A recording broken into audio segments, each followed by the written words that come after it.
तो उस वक्त मैंने काफी स्टडी करने के बाद इस नतीजे पर पहुंचा कि बाबा साहब अम्बेडकर का जो मूवमेंट है, मिशन है, उनकी जिंदगी में वो डायनेमिक रहा। मुझे ऐसा लगा कि उसको पहिए लगे हुए हैं, वो उसको चलाना आसान है।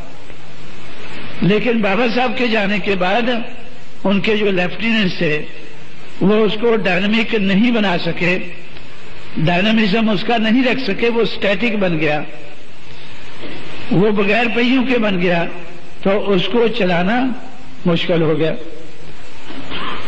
तो इस तरह से तो मैंने सोचा कि इस मूवमेंट को अगर हमने चलाना है तो डायनेमिक बनाना होगा, इस मूवमेंट को हमें डायनेमिक बनाना होगा।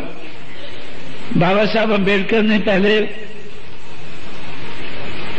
बहिष्कृत भारत 1922 में पब्लिकेशन शुरू किया, 1927 में उसका नाम जनता रख दिया, 1955 में प्रबुद्ध भारत रख दिया।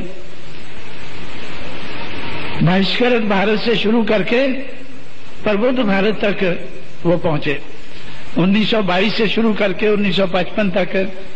तो इस किस्म का डायनेमिज्म मुझे नजर आया। उन्होंने डिप्रेस्ड क्लासेस इंस्टीट्यूट 1924-25 में बनाकर हमारे मूवमेंट को आगे बढ़ाने की कोशिश की।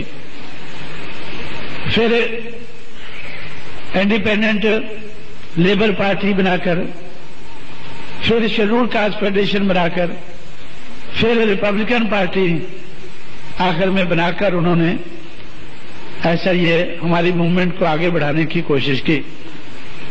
तो मुझे ऐसा लगा इसमें भी मुझे डायनेमिज्म नजर आया कि बाबा साहब अम्बेडकर मौके के हिसाब से वो चीज एक ही है, मिशन एक ही है, मूवमेंट एक ही है, लेकिन उसको मौके के हिसाब से उसके नाम बदलते रहे। तो मुझे ऐसा लगा कि उन्होंने शेड्यूल कास्ट फेडरेशन से बदलकर रिपब्लिकन पार्टी बनाने का क्यों सोचा कि जो शेड्यूल कास्ट फेडरेशन है ये तो सिर्फ शेड्यूल कास्ट के लोगों तक ही सीमित है। तो जिस किस्म का देश में कारोबार चल रहा है या वोट का अधिकार हमें मिला है, तो सिर्फ शेड्यूल कास्ट के आधार पर ही ये मूवमेंट कामयाब नहीं हो सकती है। इसलिए उन्होंने रिपब्लिकन पार्टी बनाने का सोचा होगा। तो मैंने सोचा कि भाई लेकिन रिपब्लिकन पार्टी जो है ये तो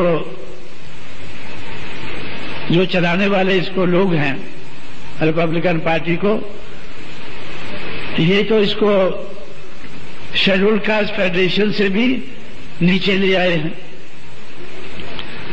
बाबा साहब अम्बेडकर जब तक जिंदा थे तो इस देश का जो ब्राह्मणवादी समाज है और उनकी पार्टियां हैं, उन्होंने बाबा साहब अम्बेडकर को सिर्फ शेड्यूल कास्ट का लीडर बनाने का प्रयास किया कि बाबा साहब अम्बेडकर सिर्फ schedule caste federation, schedule caste के नेता हैं, यही उनको बनाए रखने का उन्होंने प्रयास किया। लेकिन 1956 के बाद जो बाबा साहब अम्बेडकर की मूवमेंट को चलाने वाले लोग थे, उन्होंने सिर्फ शेड्यूल कास्ट ही नहीं बल्कि बाबा साहब अम्बेडकर को महारों का नेता रखने की कोशिश की। सिर्फ महारों का नेता वो बन के रहे तो उसकी कोशिश की। ऐसा मुझे लगा कि भाई ये तो और मूवमेंट सुकड़ रही है, ये मूवमेंट तो और सुकड़ रही है। और यही नहीं, जब तक मैंने महाराष्ट्र को छोड़ा नहीं था मेरे नोटिस में एक और बात आई कि महारों तक ही सीमित करने से वो खुश नहीं हुए, संतुष्ट नहीं हुए। उन्होंने महारों में भी आगे 4 टुकड़े करने की कोशिश की, बावने, बारके, लाडवन और सोमवंशी। किसी ने कहा कि वो तो बावने का है लीडर, भाई खोबरागढ़े किसका लीडर है, वो बावनी का लीडर है, बावनी या बारके, क्या है वो, आप लोग कुछ लोग ज्यादा जानते होंगे। फरहत साहब गायकवाड़ है, ये सोमवंशी का लीडर है। तो भाई अगर इस तरह से मूवमेंट को चलाओगे तो ये तो शेड्यूल कास्ट, पहले तो बाबा साहब अम्बेडकर के जमाने में उनको शेड्यूल कास्ट तक उनके दुश्मनों ने सीमित रखा, और बाबा साहब के जाने के बाद उनको महार लेवल पे ले आए, और उसके बाद बावने, बारके, लाडवन और सोमवंशी लेवल तक ले आए।